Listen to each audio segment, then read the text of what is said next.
Isang mapagpalang araw sa ating lahat.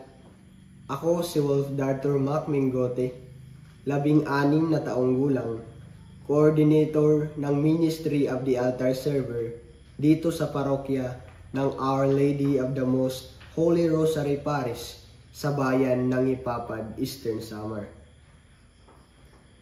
From the ends of the earth.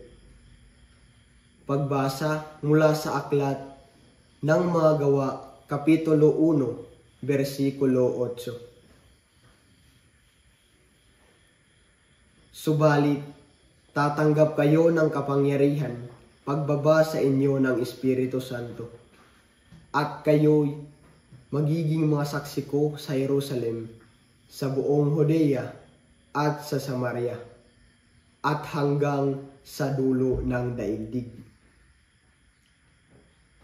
Sa ating pagninilay sa ikalimang araw ng ating 40 Days of Giving, a Lenten Journey with Canossian Youth, sinabihan tayo ng pagbasa mula sa aklat ng mga gawa na tayo ay maging instrumento para mapalaganap natin ang salita ng Panginoon. Gumamit ang Panginoon ng mga lugar tulad ng Jerusalem, Judea at Samaria upang makarating sa kanila ang mabuting balita. Sa aking pagninilay bilang isang sakristan sa Our Lady of the Most Holy Rosary Parish, madalas na nagpupunta at sinusuyod namin ang mga barangay na malayo sa sentro ng Hipapad upang dalhin sa kanila ang mabuting balita at ang banal na Eucharistia. Tulad ng mga barangay Agsaman, Ricari at Durelio. Hindi madali ang mga daan patungo sa mga lugar na ito, na kung minsan ay gumagamit kami ng bangka, kung hindi naman oras ang bibilangin upang makapunta kami sa aming destinasyon, at kinakailangan suungin ang ilog, putik at gubat para sa mga mananampalataya na nag-aantay sa banal na misa. Tulad sa aklat ng mga gawa, ang Jerusalem ay ang lugar kung saan siya nagpakasakit at namatay. Sa Judea naman, ang lugar kung saan isinawalang bahala ang kanyang mga turo.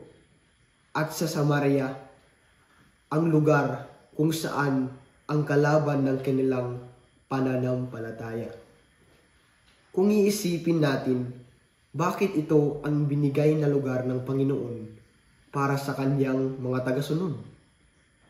Bakit hindi na lang sa mga lugar kung saan katanggap-tanggap at hindi gaano kahirap ang mga pagsubok na kailangang harapin?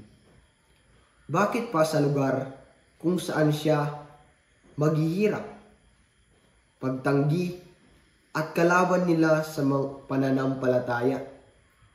Marahil ang mga bagay na ito ay hindi pagsubok, bagkus ito ay oportunidad para sa atin na maging matatag sa ating pananampalataya at kilalaning lubusan ang ating Panginoon, upang maipakilala natin siya ng lubusan sa mga lugar kung saan tayo ay nagdadalawang isip. Ang paglalakbay natin ngayong panahon ng Kwaresma ay inaanyayahan tayo na magtika, magsakripisyo at magdasal upang mapalakas ang ating pakikipagrelasyon sa ating Panginoon. Pero hindi nito hinahadlangan ang isipin din ang mga kapatid na nangangailangan na makarinig ng mabuting balita ng Panginoon. Ang imbitasyon natin bilang mga mananampalataya ay pumunta tayo hanggang sa kasuluk-sulukan ng daigdig upang ipalaganap natin si Kristo.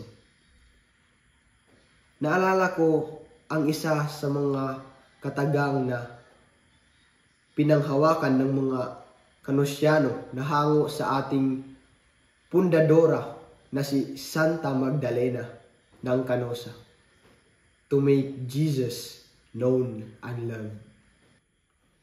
Sa pagtatapos ng ating pagninilay, tayo ay hinahamon ng panahon ng Kwaresma na kilalanin natin si Kristo ng lubusan.